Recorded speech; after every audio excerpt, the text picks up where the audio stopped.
శ్రీకాంత్ కూడా మంచి బాలుడు అని నేను చెప్పట్లేదు. అదే మీరు చాలా ఎటకారంగా చెప్తున్నారు. మంచి బాలుడు అని నేను చెప్పట్లేదు. అతని గురించి నాకు సంబంధం లేదు. నేను అతనితో ఉన్న రిలేషన్షిప్ లో అతను వేరే వాళ్ళతో తీసుకెళ్లారని మీరు పోర్ట్రే చేస్తున్నారు కాబట్టి నేను క్లియర్ గా మెన్షన్ చేస్తున్నాను. ధర్మసింగ్ నీకు పరిచయం ఉందా? ధర్మసింగ్ నేను ఒక్కసారి కలిసాను ఆయన్ని. అది కూడా ఇబ్రహీంపట్నంలో రిజిస్ట్రేషన్ చేయడానికి వెళ్ళినప్పుడు కలిసి. అంటే మీరు ఇందాక రిజిస్ట్రేషన్ ఆఫీస్కి వెళ్ళింది పడమటకు కదా? నేను చెప్పేది మ్యారేజ్ రిజిస్ట్రేషన్. మ్యారేజ్ రిజిస్ట్రేషన్ కి ఇబ్రహీంపట్నం ధర్మసింగ్ దగ్గరికి వెళ్ళారు. పడమట్లో రిజిస్ట్రేషన్ కార్యాలయానికి దీనికి వెళ్ళారు, ల్యాండ్ రిజిస్ట్రేషన్స్ కోసం. 2 సందర్భాల్లో వెళ్ళారు. ఓకే, శ్రీకాంత్ కి సంబంధించినంత వరకు మీకు ఏం తెలుసు?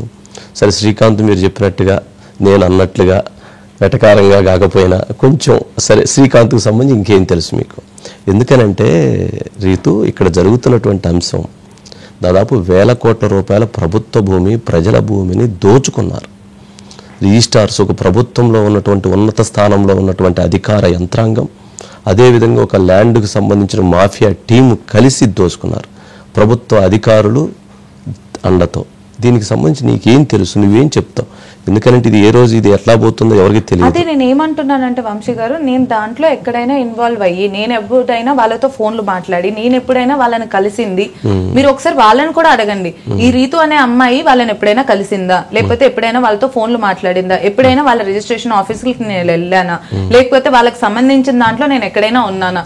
ఎందుకంటే ఇప్పుడు హైలైట్ అయింది రీతు 700 ఎకరాలు, Ritu land scam, Ritu AP Bharathi గారు. అసలు వాళ్ళని నేను చూస్తాను, ఫోటోల్లో చూస్తాను. అలాంటిది వాళ్ళ ఫోటోలు నా ఫోటోలు కలిపేస్తున్నారు, ఏదేదో పెడుతున్నారు. భారతి గారికి ఎక్కడ సంబంధం లేదు, జగన్మోహన్ రెడ్డి గారికి సంబంధం లేదు.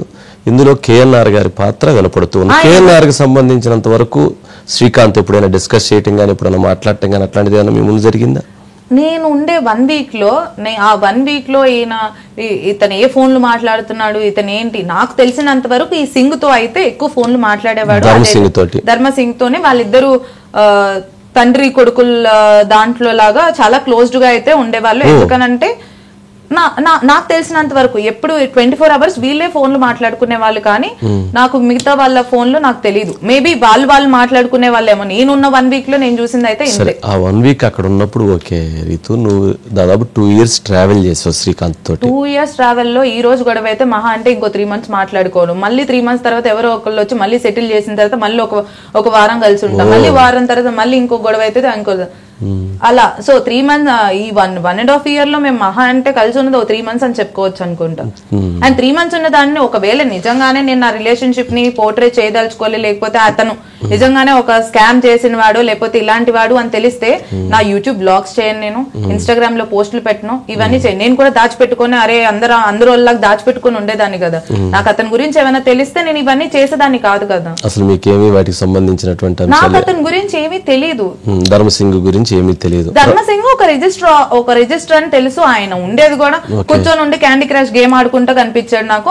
సర్లే అనుకున్నా. తాతగారి వయసు, ఆయనతో గేమ్ ఆడుకుంటా ఉన్నాడు ఆఫీస్ లో.